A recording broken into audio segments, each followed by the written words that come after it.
Hello friends, तो कैसे हैं आप सभी। तो अगर आप भी सोच रहे हैं कि बीएससी नर्सिंग के साथ साथ नीट की प्रिपरेशन भी कर ली जाए, और या तो आपने बीएससी नर्सिंग में प्राइवेट में एडमिशन लिया है और सोच रहे हैं अगली बार हम गवर्नमेंट की भी तैयारी कर लें तो वापस से गवर्नमेंट मिलेगा तो कर लेंगे, तो काफ़ी सारे स्टूडेंट जो है ये सोच के अब की बार एडमिशन ले लेते हैं और फिर उन्हें लगता है कि हम कर लेंगे, बाद में मैनेज होगा कि नहीं होगा। काफ़ी सारे लोग पूछते हैं ऐसा। तो आपको ये जानने के लिए एक जो बीएससी नर्सिंग स्टूडेंट है उसी से आपको पता चल सकता है कि हाँ हम क्या मैनेज कर सकते हैं, क्योंकि कितना लोड होता है, आगे चल के प्रेशर होता है, ये अदर कोई नहीं बता सकता।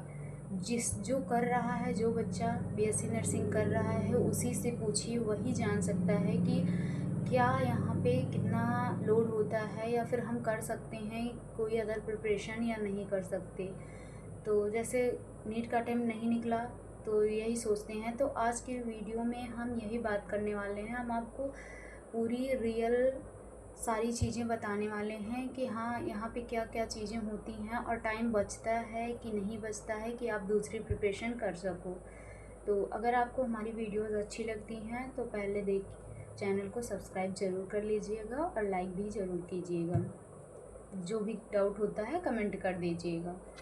तो वीडियो में आगे हम बात करते हैं कि जैसे आप यहाँ पर क्या होता है कि 4 साल का डिग्री कोर्स होता है, ये आप सभी जानते ही हो। लेकिन जब आप इसमें कंटिन्यू स्टडी स्टार्ट करते हो यानी एडमिशन ले लेते हो, तो फिर उसके बाद जब यहाँ पे फर्स्ट सेमेस्टर्स होता है, ये तो आप जानते ही हैं।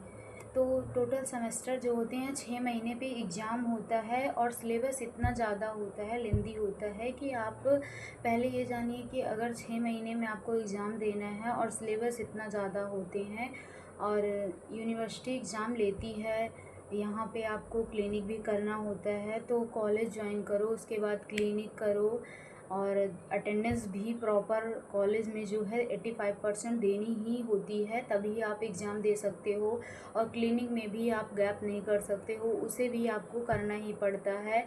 और प्रैक्टिकल भी होता है जो हमारा, उसमें भी आपको पूरी तैयारी करनी होती है। और 6 महीने के इस दौरान में आपको असाइनमेंट्स इतने ज़्यादा मिलते हैं कि 20-20, 25-25 या जितने भी जहाँ मिलें, लेकिन मिलते तो हैं बहुत ज़्यादा।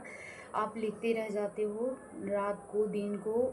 जो डेली का वर्क है उससे असाइनमेंट का कोई मतलब नहीं होता है। आप अपना टाइम बचा के कीजिए चाहे ना कीजिए, उनसे कोई मतलब नहीं है। वो बोल देंगे इतने से इतने में कंप्लीट करके दो तो दो, चाहे आप पूरी रात जाग कर असाइनमेंट लिखो या फिर कैसे भी करो, वो आपकी गारंटी है। तो मेरे हिसाब से तो यहाँ पर यार टाइम नहीं बच पाता है, क्योंकि तो आप लोग यहाँ पे इतना तो समझ ही गए होंगे कि टाइम यहाँ पर कितना टाइम यहाँ पर बहुत ही कम होता है। यहाँ पे टाइम मैनेजमेंट करना बहुत ही मुश्किल हो जाता है। सारी चीज़ों को आप अच्छे से करने के लिए बहुत ही 24 घंटे कम पड़ जाते हैं। तो वही बात है कि मेरे हिसाब से तो अगर आप 2 नाव पर पैर रखते हो तो गिरना तो तय है। तो अगर आपकी वो तो, लेकिन हम ये भी कहेंगे कि ये आपके ऊपर है। अगर जैसे आप नीट की प्रिपरेशन करना चाहते हैं या बीएससी नर्सिंग की ही करना चाहते हैं, पढ़ रहे हैं फिर भी, तो आप अपने से आपको टाइम मैनेजमेंट करना पड़ेगा। नहीं होता है तो आपकी ज़िम्मेदारी है, क्योंकि यहाँ पर भी भले आप पढ़ रहे हो लेकिन आपके जो एकेडमिक एग्ज़ाम्स होते हैं उसमें आप क्लियर नहीं कर पाओगे तो कोई मतलब नहीं रहेगा। उधर वो एग्ज़ाम भी नहीं निकलेगा और इधर आपकी सेमेस्टर में बैक लग जाएगी, इसका भी कोई मतलब नहीं निकलेगा। तो इससे अच्छा है आप पहले से ही सब कुछ जानकारी आप ये पता रहेगा, क्योंकि आप जानते रहोगे कि हाँ इस 4 साल में हमें क्या क्या कुछ करना होता है, तो आप एक ही चीज़ करोगे, या तो प्रिपरेशन करोगे या तो अपना बीएससी नर्सिंग कोर्स करोगे। क्योंकि मेरे हिसाब से तो टाइम निकालना मुश्किल हो जाता है, क्योंकि हम लोग इतने में ही परेशान हो जाते हैं इसी को कंप्लीट करने में। तो यही नहीं पॉसिबल हो पाता है करना हमारे लिए। असाइनमेंट को एक्स्ट्रा टाइम देकर कंप्लीट करना होता है। इस वीडियो में आपको जो भी रियलिटी थी कि हाँ रियल में क्या क्या हमें करना होता है, टाइम बचता है या नहीं बचता है, मैनेज कर सकते हैं या नहीं कर सकते हैं, हमने आपको बता दिया। बाकी ये आपके ऊपर है कि आप कितना टाइम मैनेज कर लेते हो। अच्छी बात है, आप अपना एक्स्ट्रा टाइम निकाल सकते हो प्रिपरेशन के लिए भी, वो आपके ऊपर डिपेंड करता है। बाकी जो भी था मैंने बता दिया, और अगर आपको कोई भी डाउट रह जाता है आप कमेंट कर सकते हैं। Thank you so much, bye bye, मिलेंगे अगली वीडियो में।